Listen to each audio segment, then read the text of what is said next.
साल 2022 से 2024 तक ब्रिटेन में पहले भारतीय मूल प्रधानमंत्री बनते हैं ऋषि सुनक। लेकिन क्या आप ये जानते हैं कि इसकी शुरुआत आजादी के पहले से ही हो गई थी?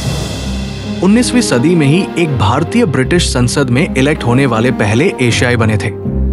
ये वो भारतीय हैं जिनके नाम पे 3 देशों में सड़कें हैं और पहली बार कॉलोनियल एडमिनिस्ट्रेशन के तहत नेशनल इनकम को कैलकुलेट किया कि कैसे ब्रिटिश एडमिनिस्ट्रेशन भारत को लूट रहा था।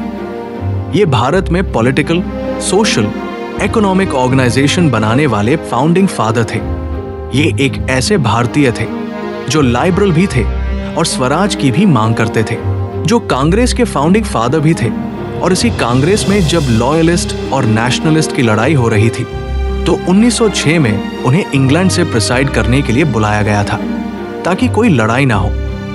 ये कहानी है भारत के ग्रैंड ओल्ड मैन और 19वीं सदी में भारत के ग्लोबल एम्बेसडर की। 16वीं से 18वीं शताब्दी के दौरान भारत में ब्रिटिश कॉलोनाइजेशन ने भारत को दुनिया की एक सबसे महान अर्थव्यवस्था से पूरेस्ट ऑफ पुअर में ला दिया।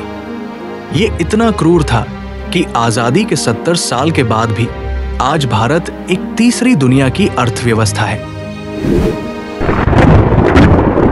अवन के विद्रोह के बाद ईस्ट इंडिया कंपनी ने जिन भारतीय रीजन्स को ईस्ट इंडिया कंपनी ने कब्जा किया था वो ब्रिटिश क्राउन के अंडर आ गए थे और ब्रिटिश इंडिया बना और भारत उनकी एक ऑफिशियल कॉलोनी बन गया।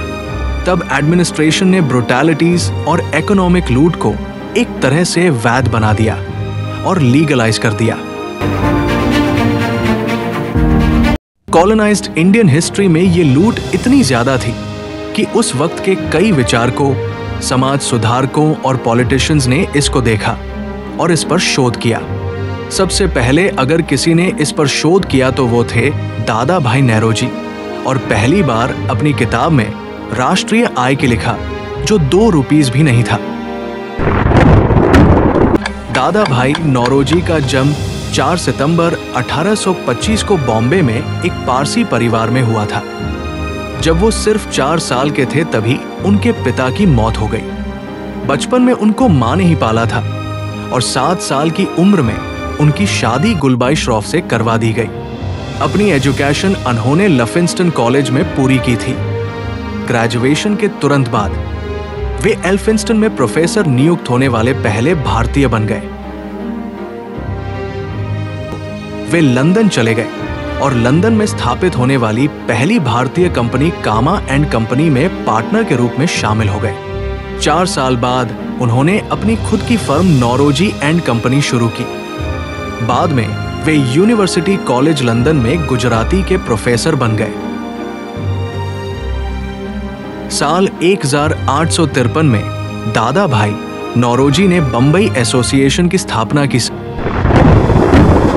दादा भाई नौरोजी ने कॉटन ट्रेडिंग कंपनी की नींव रखी जो बाद में नौरोजी एंड कंपनी के नाम से जानी जाने लगी।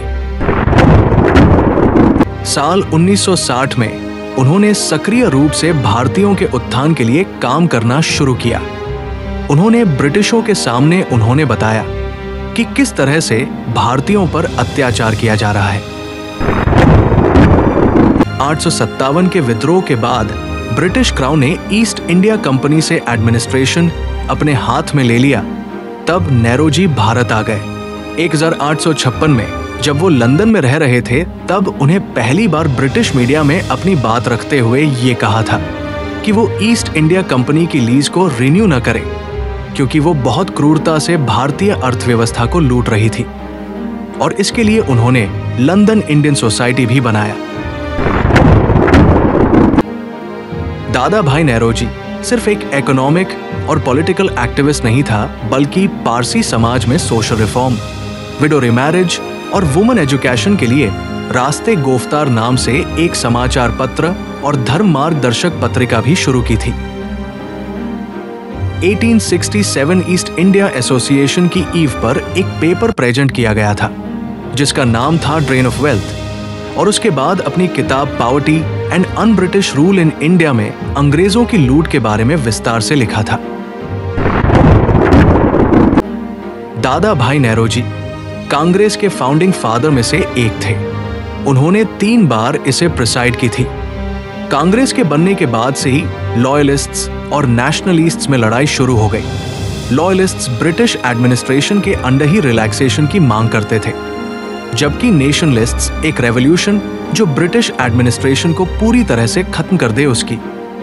इसी बात को लेकर कांग्रेस के मीटिंग्स में लड़ाई होती रहती थी और ये लड़ाई इतनी ज्यादा बढ़ गई कि वो फिजिकल झगड़े में बदल गए। फिर उसके बाद साल 1906 में दादा भाई नेरोजी को लंदन से भारत विशेष रूप से कांग्रेस की प्रेसिडेंटशिप करने के लिए बुलाया गया था ताकि लड़ाई ना हो।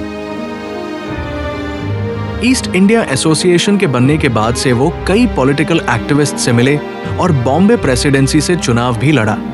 आखिरकार लंदन में उन्हें हाउस ऑफ कॉमन्स के लिए चुनाव लड़ा। साल 1892 में वो ब्रिटिश हाउस ऑफ कॉमन्स में चुने जाने वाले पहले एशियन बने। Let us always remember that we are all children of our mother country. Indeed, I have never worked in any other spirit than that I am an Indian and owe duty to my country and all my countrymen.